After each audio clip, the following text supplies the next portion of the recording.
오늘 저희 같이 나눌 우리 하나님 말씀은 사무엘상 1장 21절에서 28절까지.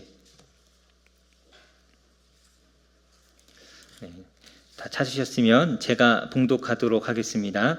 그 사람 엘가나와 그의 온 집이 여호와께 매년 제와 서원제를 드리러 올라갈 때에 오직 한나는 올라가지 아니하고 그의 남편에게 이르되 아이를 젖대거든 내가 그를 데리고 가서 여호와 앞에 뵙게 하고 거기에 영원히 있게 하리이다 하니, 그의 남편 엘가나가 그에게 이르되 그대의 소견에 좋은 대로 하여 그를 젖대기까지 기다리라. 오직 여호와께서 그의 말씀대로 이루시기를 원하노라 하니라. 이에 그 여자가 그의 아들을 양육하며 그가 젖대기까지 기다리다가 젖을 뗀 후에 그를 데리고 올라갈새 수소 3마리와 밀가루 1에바와 포도주 1가죽 부대를 가지고 실로 여호와의 집에 나아갔는데 아이가 어리더라. 그들이 수소를 잡고 아이를 데리고 엘리에게 가서 한나가 이르되 내 주여 당신의 사심으로 맹세하나이다. 나는 여기서 내 주 당신 곁에 서서 여호와께 기도하던 여자라. 이 아이를 위하여 내가 기도하였더니 내가 구하여 기도한 바를 여호와께서 내게 허락하신지라. 그러므로 나도 그를 여호와께 드리되 그의 평생을 여호와께 드리나이다 하고 그가 거기서 여호와께 경배하니라. 아멘.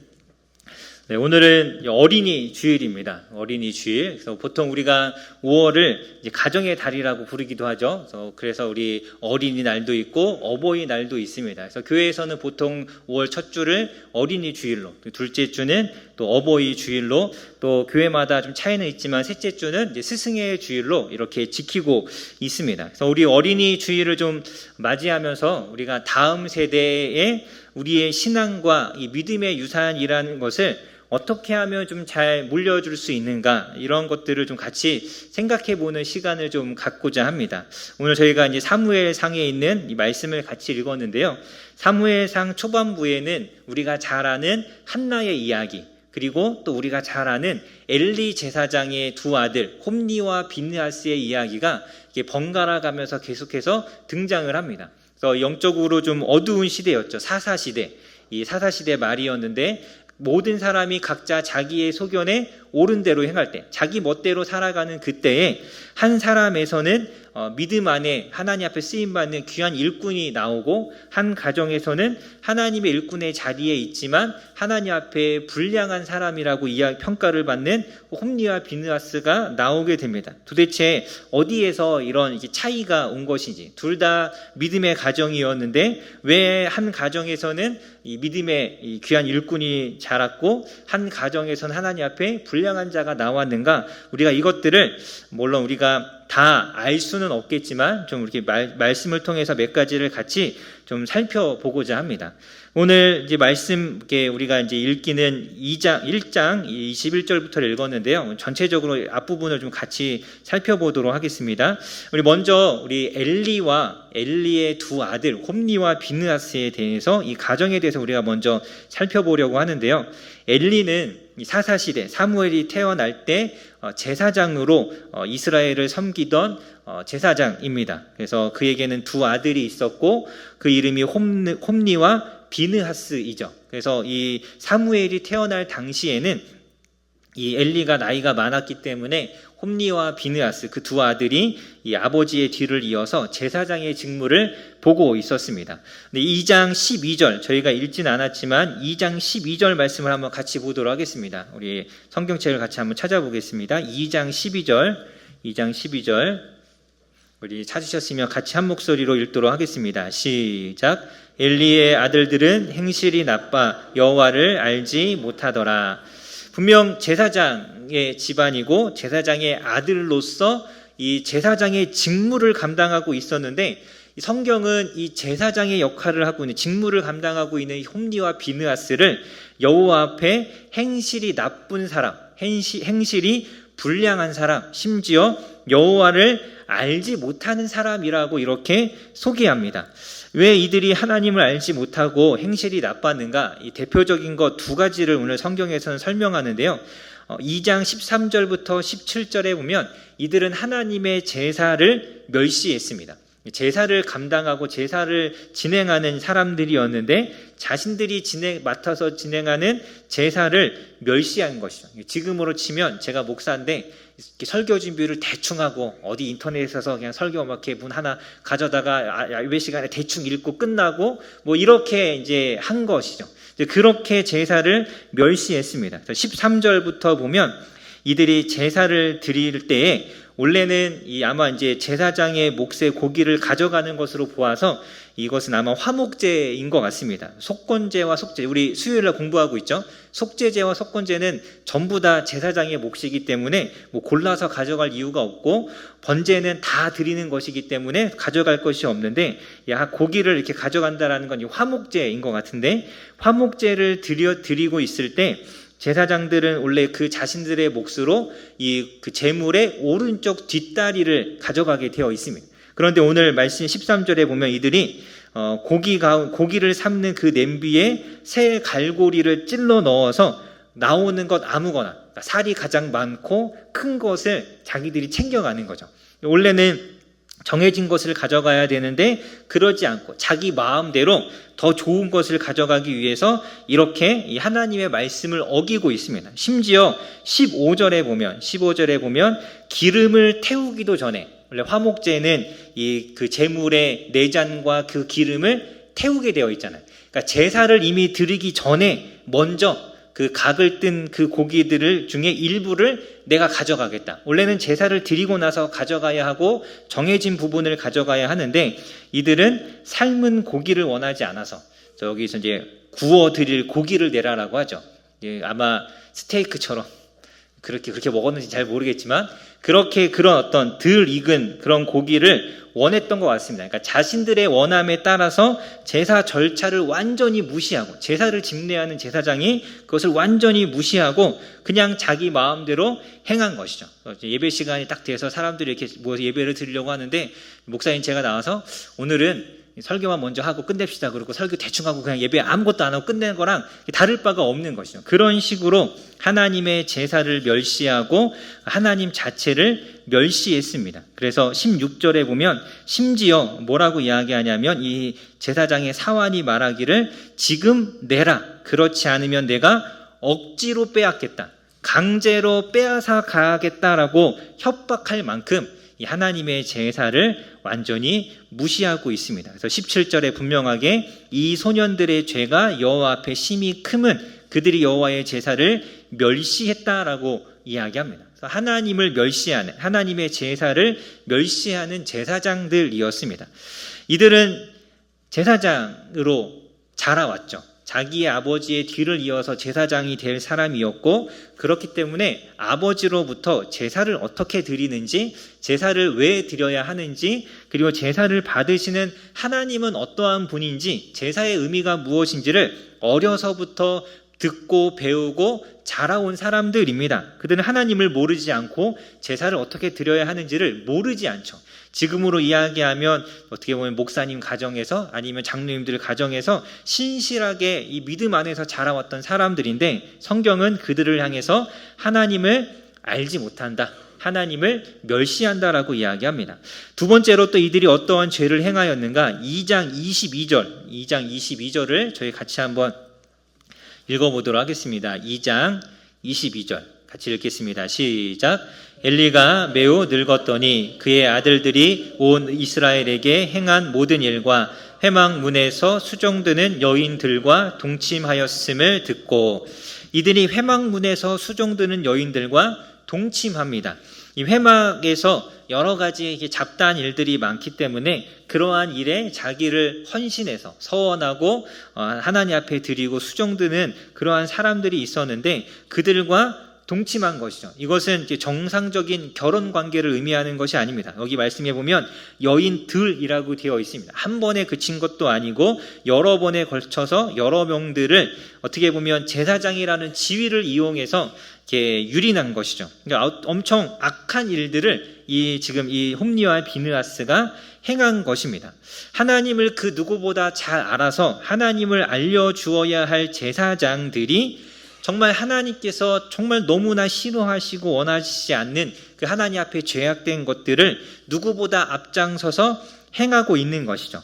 여러분, 그래서 성경은 이들이 하나님을 알지 못했다라고 하는데, 이들이 하나님을 알지 못한 건 아니죠. 하나님에 대해서 알았지만 하나님을 알지 못했다라는 이야기는 하나님을 만나본 적이 없다라는 뜻입니다. 인격적으로 주님을 만나고 인격적으로 하나님을 경험한 적이 없습니다. 하나님의 음성을 들어본 적이 없고 하나님의 임재라는 것을 이들은 경험해 본 적이 없는 사람들입니다. 이들이 바로 이 홈리와 비느하스였죠. 또 3장 1절에 보면 이런 말씀이 있습니다. 여호와의 말씀이 희귀하여 이상이 흔히 보이지 않았더라. 하나님의 말씀을 잘 들을 수 없는 시대였습니다. 하나님의 말씀이 희귀했다라는 것은 하나님이 말씀하지 않으셨다라는 뜻이 아니라 하나님과 사람 사이의 관계가 깨어져 있었다라는 이야기죠. 하나님이 아무리 이야기를 하려고 해도 들을 사람이 없었다라는 뜻입니다. 하나님께서 말씀을 왜 안 하시겠습니까? 인간과 소통하기 위해서 성막도 주셨고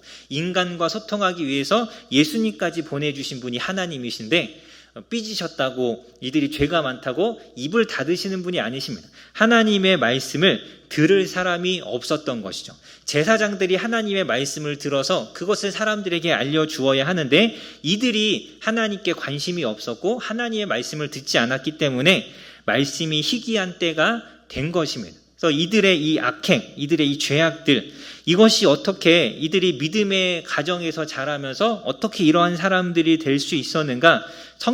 오늘 성경은 너무나도 분명하게 그 이유가 그의 아버지인 엘리에게 있다라고 분명하게 이야기합니다. 여러분, 엘리는 제사장이었죠. 그는 그 엘리 자체만 놓고 보면 그는 그렇게 형편없는 제사장은 아닙니다. 한나가 와서 눈물로써 기도할 때, 불임인 자신을 위해서 기도할 때 그를 축복하였고 그 하나님께서 그에게 자녀 주실 것을 예언했던 사람이죠. 그대로 사무엘이 태어났습니다. 또 사무엘이 하나님의 음성을 듣지 못하고 이것이 하나님의 음성인 걸 깨닫지 못하고 방황하고 있을 때는 하나님의 음성이라는 것을 알고 어떻게 하나님 앞에 반응해야 되는지를 알려준 사람이 엘리이죠. 그러니까 엘리 자체만 놓고 보면 그렇게 못난 사람은 아닌데 그렇게 나쁜 제사장은 아닌데 그는 자녀를 이 믿음과 신앙으로 키우는데 어떻게 보면 실패한 것이죠. 오늘 말씀 속에서 우리가 크게 세 가지 이유를 좀 찾아볼 수 있습니다. 왜 신앙 교육의 다음 세대를 말씀으로 양육하는 데 실패했는가?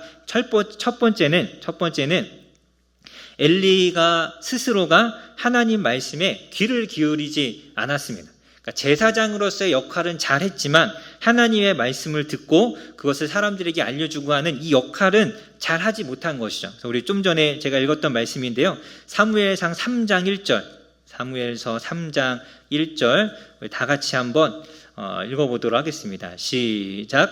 아이 사무엘이 엘리 앞에서 여호와를 섬길 때에는 여호와의 말씀이 희귀하여 이상이 흔히 보이지 않았더라. 아멘. 우리 아까 말씀드린 것처럼 이것은 하나님이 말씀하지 않으신 것이 아니라 하나님과 인간의 관계가 끊어져 있기 때문에 들을 수 없었던 것이죠.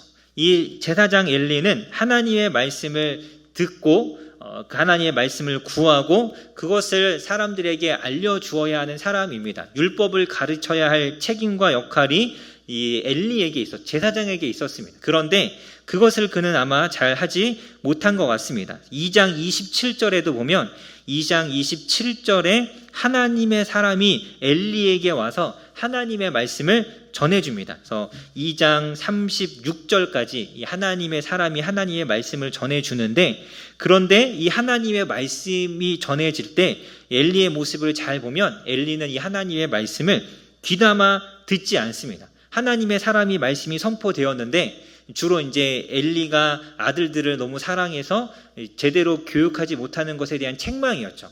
그런 하나님의 말씀이 전해졌다면 그리고 하나님의 말씀을 귀담아 듣는 사람이라면 어떻게 해야 될까요? 자기의 자녀들을 불러다 놓고 책망을 하든지 뭔가 이렇게 제스처를 취하거나 혹은 이런 하나님의 말씀이 전해졌을 때 하나님 앞에 엎드려서 회개하며 기도하거나 뭔가 이런 반응이 있어야 되는데 오늘 2장 36절 말씀이 끝난 이후에는 엘리가 어떤 행동을 했는지 아무런 언급이 없습니다. 그러니까 그는 하나님의 말씀을 들어도 그것을 살아내거나 실천하거나 거기에 반응하지 않는 사람이었죠. 제사장의 역할은 잘했는지 모르겠지만 제사장으로서 하나님과의 친밀한 관계는 잘 쌓지 못했습니다. 말씀을 잘 듣지도 않았고 말씀을 당연히 전해야 될 자녀들에게 전해주지도 않은 것입니다. 여러분, 오늘날도 하나님은 계속 우리에게 말씀하십니다. 영적인 부모인 우리에게, 또 우리 교회의 교사들인 우리에게 하나님의 말씀을 세상에 알려주어야 할 우리에게 하나님은 계속해서 말씀하고 계시죠. 우리에게 66권 1189장의 성경 말씀을 우리에게 주셨고 이 말씀을 통해 계속해서 우리에게 말씀하고 계십니다. 그러면 우리는 이 하나님의 말씀을 듣고 이 말씀에 반응해야 합니다. 하나님의 말씀이 어떠한 의미인지를 알아가기 위해서 힘써야 하고 하나님의 말씀을 묵상하는 일에 힘써야 하죠. 그 말씀을 읽지도 않고 공부하지도 않고 묵상하지도 않는다면 우리가 이 자리에 와서 예배를 드리고 헌금을 하고 아이들을 이렇게 교회에다 데려다 놓고 하지만 내가 영적인 부모로서, 이 아이들의 부모로서 말씀에 대한 어떤 묵상과 깨달음, 그것을 자녀들에게 전해주는 가르침, 이러한 것이 없다면 여러분, 우리는 엘리와 크게 다르지 않습니다. 어떻게 보면 우리가 그동안 내가 내 자녀들을 교회에 데리고 오는 것으로 내가 영적인 부모로서의 역할을 다했다, 이렇게 생각했을지 모릅니다. 그런데 엘리도 그것은 했습니다. 그것만으로 우리의 신앙의 교육이 끝나는 것이 결코 아니죠. 부모는, 영적인 부모는, 믿음의 부모는 하나님의 말씀을 자기가 깨달아서 그것을 자녀들에게 가르칠 수 있고 전할 수 있는 사람이어야 합니다. 그러한 사람이 영적인 부모로서 자녀들을 양육할 수 있는 것이죠. 그래서 엘리에게는 이러한 것이 없었습니다. 그래서 여러분들이 여러분의 자녀들에게 믿음의 유산이라는 것을 물려주기 원하신다면 여러분이 먼저 하나님의 말씀을 가까이 해야 합니다. 내가 말씀을 묵상하는 모습, 이것을 읽고 있는 것, 이 말씀을 무슨 뜻인지 알아가기 위해서 열심히 막 이렇게 연구하는 이러한 모습을 자녀들에게 보여주어야죠. 그 모습을 보여주고 또 내가 이렇게 깨달은 말씀으로 자녀들을 가르칠 때 믿음의 자녀로 양육할 수 있습니다. 두 번째로 엘리의 죄가 무엇인가? 엘리가 왜 이 믿음의 양육에 실패했는가? 두 번째로 이 엘리는 하나님보다 자식을 더 사랑했습니다. 우리 사무엘상 2장 29절을 같이 한번 읽어보도록 하겠습니다. 시작. 너희는 어찌하여 내 아들들을 나보다 더 중히 여겨 내 백성 이스라엘이 드리는 가장 좋은 것으로 너희들을 살찌게 하느냐. 아멘. 하나님께서 선지자를 통해서 무엇을 말씀하셨냐면 이 엘리의 죄가 무엇이냐? 내가 하나님보다 너의 자녀들을 더 중히 여겼다. 하나님보다 너희 자녀들을 더 사랑했다라고 하나님께서 이야기하십니다. 그것이 엘리의 죄라고 말씀하시죠. 3장 13절에 가면 하나님께서 사무엘에게 나타나셨는데 사무엘에게 엘리의 집안을 심판할 것을 말씀하시면서 무엇이라고 말씀하셨냐면 그가 아는 죄 때문이라고. 이미 여기에서 이제 하나님이 말씀하신 거죠. 자기의 자녀들을 하나님보다 더 사랑한 죄 때문에 심판받을 것이다라고 말씀합니다.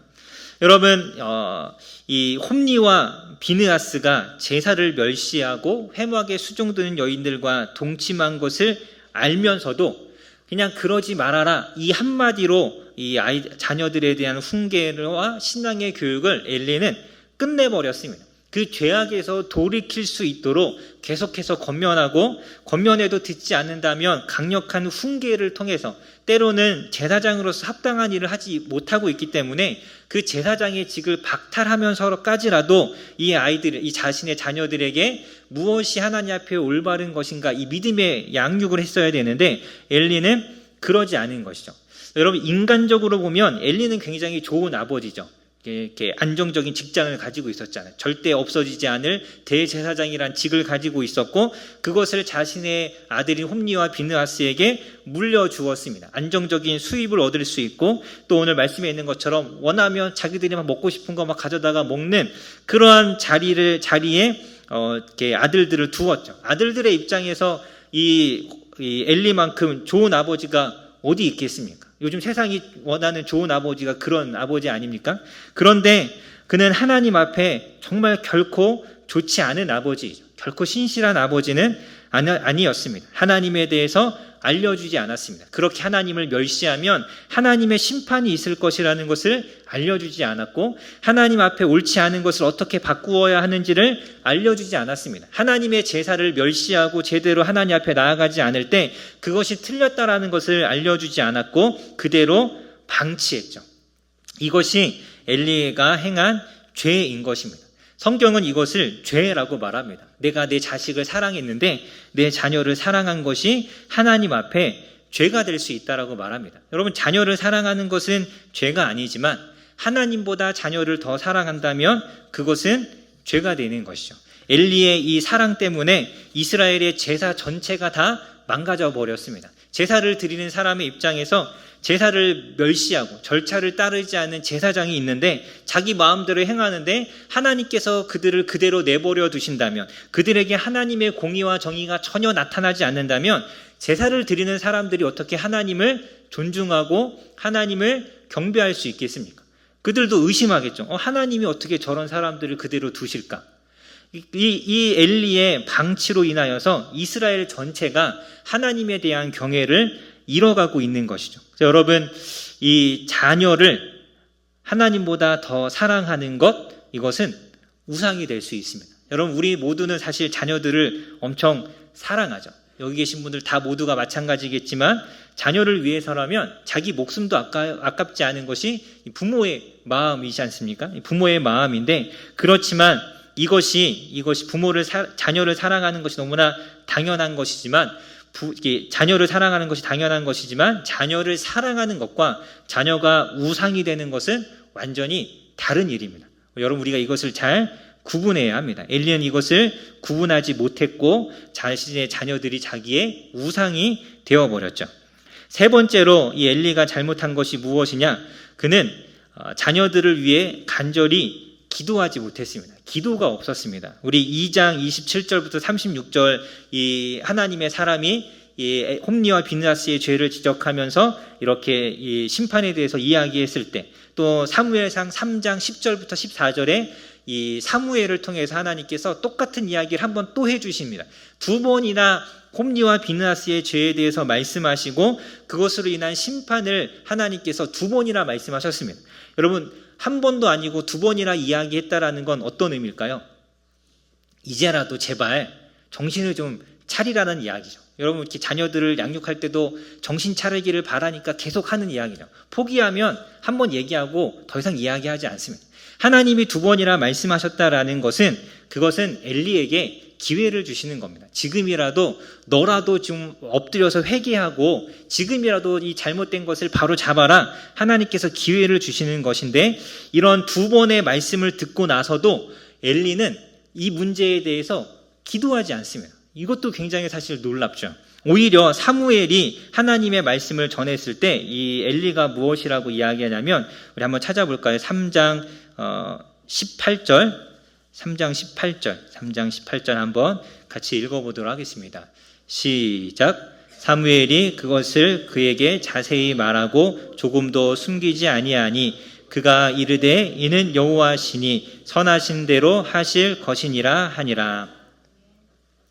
아멘. 언뜻 보면 하나님께서 선하시니 하나님 뜻대로 하실 것이다. 굉장히 믿음 있는 고백인 것 같지만 굉장히 이렇게 좀 실망스럽고 어떻게 보면 하나님의 뜻을 잘 모르는 대답이죠. 이런 이야기를 들었다면 당장이라도 엎드려서 하나님 앞에 매달려 기도해야 되는데, 오히려 이렇게 믿음 있는 것처럼 말하지만 하나님의 심판에 대한 두려움도 없고 이것이 얼마나 심각한 것인지를 깨닫지도 못하고 있습니다. 여러분, 우리가 이것을 잘 보아야 합니다. 하나님을 따르지 않는 자녀들을 보면서 하나님의 심판이 있을 것이라는 것을 결코 잊지 않아야 합니다. 여러분, 하나님 말씀대로 살아가지 않는다면 분명 하나님의 심판이 있을 것입니다. 내가 부모로서 그러한 자녀를 보고 있다면 언젠가 돌아오겠지, 언젠가는 하나님을 만나겠지라고 막연하게 하나님이 역사하실 것을 기대하며 가만히 있어서는 결코 안 됩니다. 이 자녀가 지금 당장이라도 하나님의 심판을 받을 수 있는데 그 문제를 놓고 하나님 앞에 좀 나아가서 엎드려 기도해야죠. 당장 이 하나님 앞에 좀 돌이킬 수 있도록 이 자녀들을 위해서 정말 맨날 며칠을 밤새 기도해도 모자를 판인데 오히려 엘리는 하나님의 뜻대로 될 것이다. 여러분, 이게 믿음 있는 고백이 결코 아닌 것입니다. 여러분, 우리는 우리가 해야 할 일이 무엇인지를 분명하게 기억해야 합니다. 나의 자녀들의 믿음과 나의 자녀들의 신앙을 위해서 우리는 반드시 기도해야 합니다. 여러분, 사무엘이 하나님의 택함을 받아서 하나님의 음성을 듣고 이렇게 한 것은 사무엘이 훌륭해서가 아니잖아요. 사무엘이 그 어린아이가 얼마나 훌륭하면 얼마나 훌륭했겠습니까? 하나님이 그에게 찾아오셨고 그 찾아오신 하나님을 만났기 때문에 사무엘이 하나님 앞에 쓰임받는 사람이 될 수 있었던 것이죠. 우리의 자녀들이 믿음의 자녀가 될 수 있는 유일한 방법이 무엇입니까? 하나님께서 그 아이들에게 찾아오셔서 만나주셔야 합니다. 그것을 위해서 우리는 끊임없이 기도해야 합니다. 이 아이가 아직 예수님을 인격적으로 만나지 못했다면 이 아이가 예수님을 인격적으로 만나기까지 우리는 정말 쉬지 않고 기도해야 하는 것이죠. 그러지 않고는 결코 우리의 자녀들을 믿음의 사람으로 양육할 수 없습니다. 이 반면에 이 엘리의 집안은 이랬는데 반면에 한나의 가정, 한나는 도대체 어떻게 이 사무엘을 믿음 안에서 자라게 할 수 있었는가? 우리 간단하게 좀 몇 가지만 좀 두 가지 정도만 살펴보기 원하는데요. 우리 2장 아까 읽었던 말씀인데 2장 17절에 보면 이렇게 되어 있죠. 이 소년들의 죄가 여호와 앞에 심히 크다.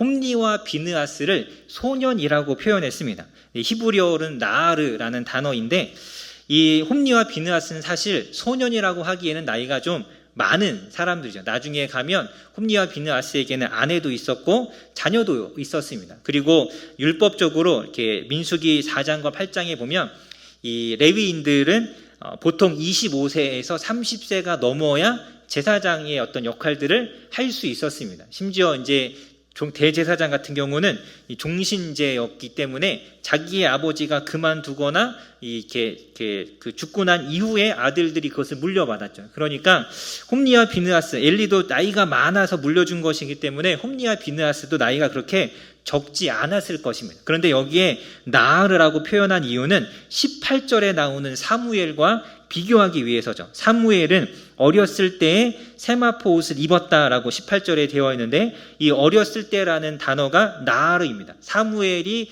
나아르일 때, 나아르인 사무엘은 그 세마포 옷을 입고 하나님을 섬겼습니다. 똑같은 소년으로 비교하면서 이 아이들은 이 홈리와 비느하스는 행실이 나쁘고 똑같은 나아르인 이 사무엘은 하나님을 잘 섬기고 있는 것입니다. 이 두 가지 모습을 비교하고 있는 것입니다. 왜 이러한 차이가 있는가? 한나에게서 우리는 이 이유를 찾을 수 있습니다. 먼저 우리 첫 번째로 한나는 하나님을 잘 가르치고 알려주는 그러한 부모였습니다. 우리 한나는 불임이라는 이 어려운 상황 중에 기도로서 하나님 앞에 서원하고 이 사무엘을 낳았죠. 그 사무엘을 낳고 나서 2장 1절부터 10절 보면 이 한나가 하나님 앞에 찬양을 만들어서 올려드립니다. 한나는 기도하는 사람이었고 한나는 찬양하는 사람이었습니다. 찬양을 만들어서 하나님 앞에 올려드릴 줄 아는 그러한 사람이었죠. 그리고 그가 젖을 떼고 난 이후에 사무엘을 이 성소에 이렇게 드렸는데 어린 사무엘, 보통 이제 젖을 떼는 시기를 히브리인들이 대략 5세에서 6세 정도의 젖을 뗐다고 합니다. 여러분 5세에서 6세 되는 애가 혼자 떨어져서 거기에 이렇게 부모를 떨어져서 있는 게 결코 쉬운 일이 아니잖아요. 저희 아이들 이제 키울 때도 5살, 6살 되는 애를 할머니 집에만 혼자 보내려고 두고 이렇게 오려고 해도 얘가 막 울고 나를 두고 어디 가냐 막 이렇게 떼를 쓰는데 이 아이를 거기에 두고 온다면 그게 쉬운 일이 결코 아니겠죠. 그런데 사무엘이 그렇게 울며 떼를 썼다라는 이야기가 전혀 없습니다. 물론 이제 있었는데 기록을 안 할 수도 있겠지만 그런 이야기가 없는 이유가 무엇인가? 이 한나가 사무엘을 양육하면서 젖대기까지 이 아이를 양육하면서 무슨 이야기를 가장 많이 했을까요? 내가 너를 하나님 앞에 드려야 한다. 이걸 아무런 얘기 없이 갑자기 거기다 떡하니 두고 오진 않았을 거 아니에요. 이 아이에게 설명을 해주고 설득을 해야죠. 얼마나 많이 기도하면서 그런 이야기를 했겠습니까? 젖을 물고 있는 그 순간마다 이 아이가 젖을 물 때마다 기도하면서 내가 너를 하나님 전에 드려야 한다. 왜 드려야 하는가에 대해서 수도 없이 이야기했겠죠. 그렇기 때문에 이 아이가 성전에 머물러 있었을 때 그냥 거기에 순종할 수 있었던 것입니다. 한나는 하나님에 대해서, 하나님의 말씀에 대해서 자신과 하나님이 한 서원과 약속에 대해서 가르치는 사람이었습니다. 하나님을 어떻게 섬겨야 하는지, 하나님과 약속한 것은 어떠한 일이 있어도 지켜야 한다라는 것을 가르치는 사람이 바로 한나였습니다. 여러분, 우리 아까도 잠깐 말씀드렸지만 말씀을 가르치는 것이 부모의 역할입니다. 신명기 6장 7절에서 9절에 보면 내 자녀에게 부지런히 가르치라라고 되어 있습니다. 하나님의 말씀을 자녀에게 가르치는 책임이 부모에게 있는 것이죠. 아무리 교회에 데려와서 주일학교에 앉혀놓아도, 주일학교에서 아무리 예배를 열심히 드려도 그것이 부모의 책임을 다한 것이 아니라 말씀을 가르치는 것, 하나님을 어떻게 섬겨야 하는지, 헌금은 어떻게 해야 하는지, 예배는 어떻게 드려야 하는지, 평상시의 기도 생활과 말씀은 어떻게 해야 되는지를 가르쳐야 될 책임이 누구에게 있는가? 부모에게 있는 것입니다. 오늘 우리가 찬양했잖아요. 나의 사랑하는 책, 어머님의 무릎 위에 앉아서 어머님이 들려주시던 그 이야기, 하나님의 말씀을 부모로부터 우리 아이들이 들어야 하는 것이죠. 그렇게 자라가야 이 아이들이 믿음 안에서 자라갈 수 있는 것입니다. 두 번째로 이 아이들이 어떻게, 이 한나가 어떻게 이 사무엘을 믿음으로 양육할 수 있었는가? 한나는 너무나 사랑하는 아들인 사무엘보다 하나님을 더 사랑했습니다. 자신의 아들인 한나보다 하나님과의 약속을 더 중요하게 여긴 것이죠. 근데 이것을 말로만 한 것이 아니라 그의 행실로 보여주었습니다. 어린 사무엘이 성전에 들여졌을 때 쉽지 않았을 거예요, 이 아이도. 하지만 그 행동 하나를 통해서 이 사무엘은 무엇을 깨닫느냐면 하나님과 한 약속은 반드시 지켜야 한다라는 걸 자기의 어머니의 행실을 통해서 배우는 것이죠. 자신의 어머니가 나를 너무나 사랑하지만, 그렇지만 나보다 하나님을 더 사랑하고 나보다 하나님과의 약속을 더 중요하게 여긴다라는 것을 사무엘이 한나의 모습을 통해서 배우는 것입니다. 여러분, 한나가 사무엘을 하나님 앞에 드리는 것이 어려웠을까요? 쉬웠을까요? 마음이 막 편하지는 않았을 겁니다. 이 얼마나 하나밖에 없는 아들이고 없다가 기도로 얻은 아들인데 얼마나 이쁘고 얼마나 귀엽겠습니까? 그리고 태어나자마자 바친 것도 아니고 정말 이 귀엽고 예쁜 그 5세, 6세 요 시기들을 보내고 있을 때 하나님께 드려야 한다는 건 너무나 괴로운 일이었을 텐데, 그렇지만 여러분, 한나가 괴로움 속에 드리지는 않았을 것 같습니다. 하나님께서 이 아이를 책임지실 것을 한나는 믿었겠죠. 하나님께서 이 아이를 어떻게 사용하실까에 대한 기대도 그 마음 가운데 있었을 것입니다. 하나님과의 약속을 지키지만 그 안에 정말 어떻게 보면 불편함도 있었겠지만 기대와 소망도 있었을 것입니다. 사무엘은 어머니의 그러한 모습을 보았습니다. 마냥 슬퍼하기만 하고 마냥 불행하게 울기만 하는 것이 아니라 하나님에 대한 신뢰, 하나님께서 이 모든 것을 책임지실 것에 대한 확신, 그 믿음의 확신을 사무엘은 자신의 어머니 한나를 통해서 배운 것이죠. 말로만 배운 것이 아니라 어머니의 행실과 그의 믿음을 통해서 배웠습니다. 여러분, 한나도 엘리 못지않게 자신들의 아들들을 자신의 아들인 사무엘을 사랑했잖아요. 엘리도 사랑했고 한나도 사랑했지만 이 둘의 차이가 어디에 있습니까? 엘리는 하나님보다 자녀들을 더 사랑했고 한나는 자신의 자녀보다 하나님을 더 사랑했습니다. 그것이 행실로서 드러난 것이죠. 여러분, 우리가 이것이 중요합니다. 중요하죠. 하나님을 잘 섬기는 것, 내가 하나님을 잘 섬기는 것도 중요하지만 하나님과의 약속을 지키고 하나님 앞에 신실하게 나아가는 모습을 자녀들에게 보여주는 것, 이것은 굉장히 중요한 것입니다. 여러분, 이 말이 아닌 부모의 삶으로 자녀들에게 신앙을 가르칠 수 있어야 합니다. 부모가 주일을 어떻게 준비하는가, 이 모습에서부터 신앙 교육이잖아요. 토요일 날 하루 종일을 정말 재밌게 즐겁게 놀기만 하다가 밤새 막 이렇게 밤늦게까지 막 재미있는 막 이렇게 뭐 드라마, 영화 이런 거 보면서 막 이렇게 어디 놀러 다니고 이러한 모습을 이렇게 그렇게 하다가 주일 아침에 막 간신히 일어나서 막 어떻게 간신히 늦지 않게 오거나 아니면 맨날 늦거나 이런 모습을 자녀들이 보고 있다면 부모의 그 모습에서 어떠한 믿음과 신앙을 배울 수가 있겠습니까? 토요일 저녁이 되면 주일을 준비하면서 자신을 깨끗하게 하고 정결하게 하고, 저녁이 되면 이 오락이나 이런 것들을 좀 일찍 끊어내고 좀 일찍 잠자리에 드는 이런 모습들, 주일을 준비하는 경건한 모습, 헌금을 준비하는 것, 주일에 입을 옷과 여러 가지 어떤 것들을 준비하는 모습들, 우리 이제 PBS 공부하고 있는데 토요일 날 저녁에 가정에서 PBS를 준비하는 이런 모습들, 이런 것들이 다 아이들이 보는 신앙의 교육이 되는 것이죠. 내가 재미있는 것보다, 당장 이 땅에 재미있는 어떤 TV 드라마나 영화보다 하나님을 우리 엄마가 더 사랑하는구나, 우리 아버지가 그것을 더 좋아하시는구나라는 것을 몸으로 보여주어야 하는 것입니다. 주중에 새벽 예배를 드리는 것도 마찬가지죠. 저는 항상 저희 어머니가 9시 전에 잠드는 모습을 보고 자랐습니다. 제가 자든지 말든지, 제가 집에 들어오든지 말든지 저희 어머니는 9시에 주무셨습니다. 항상 나는 새벽 예배 가야 되니까 네가 일찍 들어와라. 9시 넘으면 밥도 안 주고 아무것도 안 해줄 테니까 네가 알아서 해라. 그러면서 저희 어머니는 항상 9시에 주무셨어요. 정말로. 제가 늦게 들어가면 이미 주무시고 계시고, 대신에 항상 새벽 4시에 일어나셔서 새벽 예배 다녀오시고, 새벽 예배 갔다 오셔서 이렇게 그 주방에서 밥을 하시던 그 밥솥 그 소리, 요즘 전기밥솥이 하지만 예전에는 그 압력밥솥에 밥하잖아요. 막 지글지글 하던 그 소리에 잠을 깨던 기억이 제 마음에, 제 기억에 남아 있습니다. 부모님이 그렇게 하나님을 섬기는 그 모습을 보면서 하나님은 저렇게 섬기는구나라는 걸 배우는 거죠. 아버지가, 부모님이, 어머니가 새벽 예배 간 적이 없고 새벽 예배 가겠다고 주일마다 저녁마다 일찍 잠자리에 드는 모습을 본 적이 없는데 어떻게 그 자녀가 새벽 예배를 가기 위해서 일찍 잠자리에 들 수가 있습니까? 할 수가 없는 거죠. 본 적이 없습니다.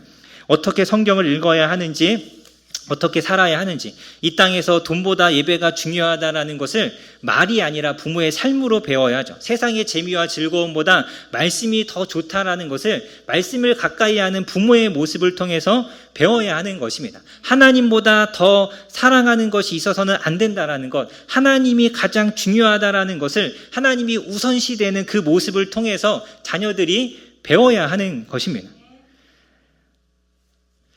아들인 나보다 하나님과의 약속을 더 중요하게 여기는 이 어머니 한나의 모습에서 사무엘은 그 신앙을 보고 배운 것이죠. 여러분, 우리가 잘 아는 아브라함도 이삭을 하나님께 제물로 드리잖아요.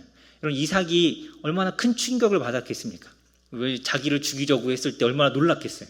그럼에도 불구하고 그가 그 아버지에게 순종할 수 있었던 이유도 그것이 어떠한 믿음인지를 그도 그것을 보고 배웠기 때문입니다.